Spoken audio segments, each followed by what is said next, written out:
هیوا بێ هیوا نابی مەشخاڵی دەستی ئێمە هیوایە هەر کاسێ سۆزی خۆی نەبارێنێ هەوری ڕەحمی خوا بارانی تایە بارانی تایە ئەجانجین هەدا دوا هەناسەنشی ژیان و مەرجیش هەر بەدەست خوایە. ئەزانم ئێستا چەندین دیمەنی کاریگەری بینی لەگەڵ نەخۆشخانەی هیوایە بوویت. باسێکی و کۆنسێرتەمان بۆ بکەی کە بۆ پاڵپشتی ئەوان سازێکی لە شاری سلێمانی. دەستخۆشی بۆ ئێوەش تەبەن ئێمە لەگەڵ کۆمەڵە برادەری ئازیزە هەستاوین بەم کارە هیوادارم توانین خەرمانێکی پشکۆلە بخینە سەر خەرمانی ئەم خەستەخانەیەکەوە پڕە لە مەئاسات پڕە لە معانات یعنی بەداخەوە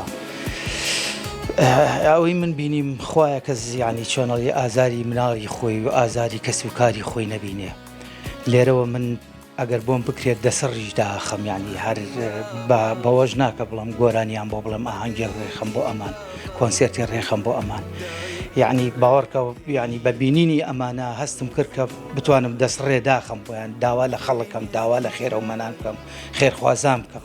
کە هاوکاریان بکەن بەڕاستی چکم بەڕاستی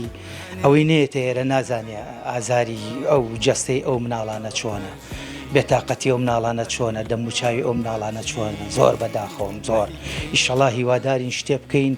تەواو من زۆر دەستخۆشی لەم دکتۆر و کارمەند و هەموو ئەو ئەوانەی کە لێرە کارەکەن من دەستخۆشیان لێکەم مەزان چەند بەس دڵێکی جوانەوە ئیشەکەن لە دکتۆرەوە تا فەڕاش بەڕاستی دەستخۆشیان لێکم. چی بۆ کەساناڵێک کە تۆ بینن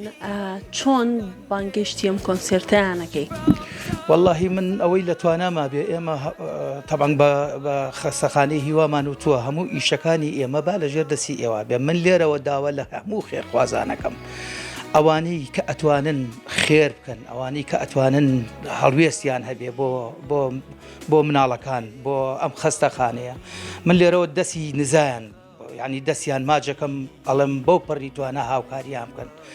من بەزەونم لەسەرە کە بڵم ئەڵم دەسڕشیان بۆ داخم هێشتا کەمە یعنی ئەوە نەپڕ لە ئازارە ئەو خەستەخانەیە بەداخەوە. کاکەمال ئەوەی هەیە لە ئێستا بەرهەمێک گۆرانێکی تایبەت بە توشبوانی نەخۆشی شێرپەنجە و خەستەخانەی هیوا و بڵاو کردەوە باسێکی ئەو بەرهەمەمان بۆ بکەیت. واللهی ئەو بەرهەمە چۆنەڵی ئاوازی کاگ ئازادە دکتۆر ئازاد شعرەکەشی هی کاگ ئیسماعیل تاڵەبانیە من دەستخۆشی لە هەمویانەکەم توانیمان ئەو گۆرانیە پێشکەشی ئەو مناڵانە بکەین بە هیواین بچێتە ناو دڵی هەموو ئەو کەسانی کە خێرخوازن کە یانەوێ خێرکەن هیوادارم بگاتە لایەن و گوێیان لێ بێت و ئازاری ئەو مناڵانە بڕێوێنەوە.